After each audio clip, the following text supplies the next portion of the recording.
monarch, a lesser house of Valyrian descent, to fill their coffers off the passing trade.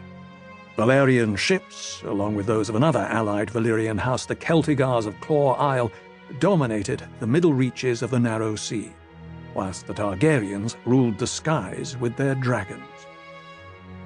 Yet even so, for the best part of 100 years after the Doom of Valyria, the rightly named Century of Blood, House Targaryen looked east, not west, and took little interest in the affairs of Westeros. Aemon Targaryen, brother and husband to Daenys the Dreamer, followed Aegon the Exile as Lord of Dragonstone and became known as Aemon the Glorious. Aemon's son Aegon and his daughter Aelena ruled together after his death. After them, the lordship passed to their son Maegor, his brother Aerys, and Aerys' sons Aelix, Balon, and Damian. The last of the three brothers was Damian, whose son Aerion then succeeded to Dragonstone. The Aegon, who would be known to history as Aegon the Conqueror and Aegon the Dragon, was born on Dragonstone in 27 BC. He was the only son and second child of Aerion, Lord of Dragonstone, and Lady Valena of House Valerian, herself half Targaryen on her mother's side. Aegon had two true-born siblings, an elder sister, Visenya, and a younger sister, Rhaenys. It had long been the custom amongst the dragonlords of Valyria to wed brother to sister to keep the bloodlines pure. But Aegon took both his sisters to bride.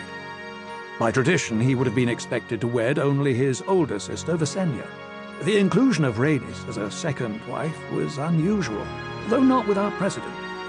It was said by some that Aegon wed Visenya out of duty and Rhaenys out of desire.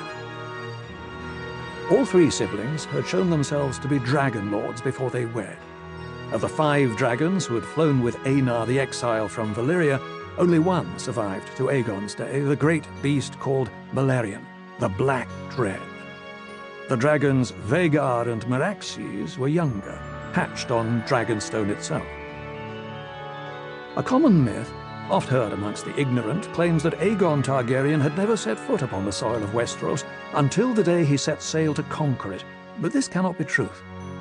Years before that sailing, the Painted Table had been carved and decorated at Lord Aegon's command, a massive slab of wood some 50 feet long, carved in the shape of Westeros, and painted to show all the woods and rivers and towns and castles of the 7 kingdoms. Plainly, Aegon's interest in Westeros long predated the events that drove him to war. As well, there are reliable reports of Aegon and his sister Visenya visiting the Citadel of Oldtown in their youth and hawking on the arbor as guests of Lord Redwyne. He may have visited Lannisport as well. Accounts differ. The Westeros of Aegon's youth was divided into 7 quarrelsome kingdoms, and there was hardly a time when 2 or 3 of these kingdoms were not at war with one another. The vast, cold, stony north was ruled by the Starks of Winterfell. In the deserts of Dorne, the Martell princes held sway.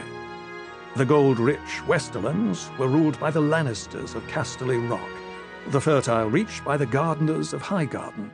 The Vale, the Fingers, and the Mountains of the Moon belonged to House Arryn. But the most belligerent kings of Aegon's time were the 2 whose realms lay closest to Dragonstone, Harren the Black and Argilac the Arrogant. From their great citadel, Storm's End, the Storm Kings of House Durrandon had once ruled the eastern half of Westeros from Cape Wrath to the Bay of Crabs, but their powers had been dwindling for centuries. The kings of the Reach had nibbled at their domains from the west, the Dornishmen harassed them from the south, and Harren the Black and his Iron Men had pushed them from the Trident and the lands north of the Blackwater Rush. King Argilac, last of the Durrandon, had arrested this decline for a time, turning back a Dornish invasion whilst still a boy, crossing the Narrow Sea to join the Great Alliance against the imperialist Tigers of Volantis, and slaying Ghast the 7th Gardener, King of the Reach, in the Battle of Summerfield 20 years later.